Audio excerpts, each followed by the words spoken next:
নমস্কার, daily food with me চ্যানেলে আপনাদের সকলকে স্বাগত জানাই। পনির পোলাও করে আপনাদের দেখাবো। আতপ চালকে পরিষ্কার করে ধুয়ে আধ ঘন্টা ভিজিয়ে জল ঝেড়ে শুকিয়ে নিতে হবে। আমি এই সব ইনগ্রেডিয়েন্টসগুলো নিয়েছি, তার মধ্যে কাজু বাদাম, আদা বাটা, কিশমিশ, লবঙ্গ, ছোট এলাচ, বড় এলাচ আর দারচিনি। এই পনিরটি আমি বাড়িতেই তৈরি করেছি। ঘিয়ের সাথে তেজপাতা দিলাম, দিয়ে ভালো করে একটু ভেজে নিচ্ছি।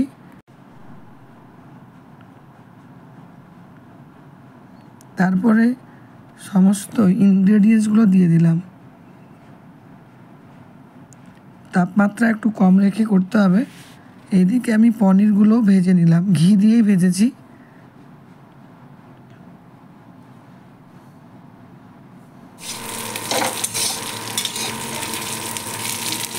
মিডিয়াম আছে ভাজতে হবে। ভাজা হয়ে গেলে আতপ চালগুলো দিয়ে দিলাম। এই আতপ চালকে উড়িষ্যাতে অরুয়া চাউল বলে।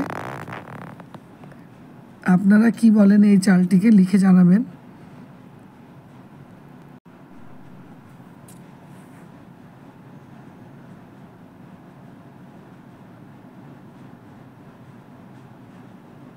ভাজা ভাজা হয়ে গেল, তখন আমি জল দিয়ে দিলাম।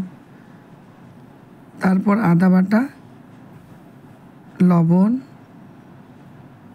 আর অল্প চিনি দিয়েছি, দিয়ে কিছুক্ষণ সেদ্ধ করে নেব। আর এইদিকে আমার পনিরগুলো ফ্রাইড হয়ে গেছে, সেদ্ধ করে ঢাকা দিয়ে দিলাম।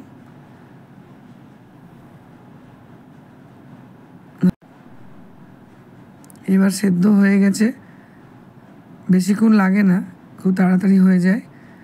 ঢাকাটি খুলে নিলাম এবং নেড়ে দেখে নেব সেদ্ধ হয়েছে কি না। হয়ে গেছে। পনির পোলাও খেতে খুব ভালো লাগে এবং খুব তাড়াতাড়ি হয়ে যায়। পনিরগুলো ছড়িয়ে দিলাম।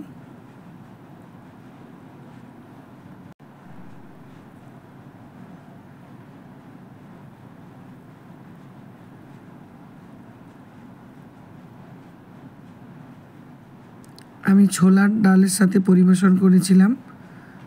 এর সাথে আপনারা অন্য রকমের সবজি করে পরিবেশন করতে পারেন।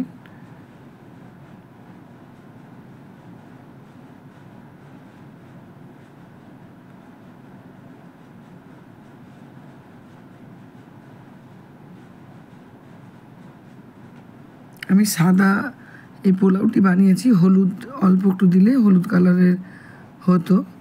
তো এই যে ছোলার ডাল,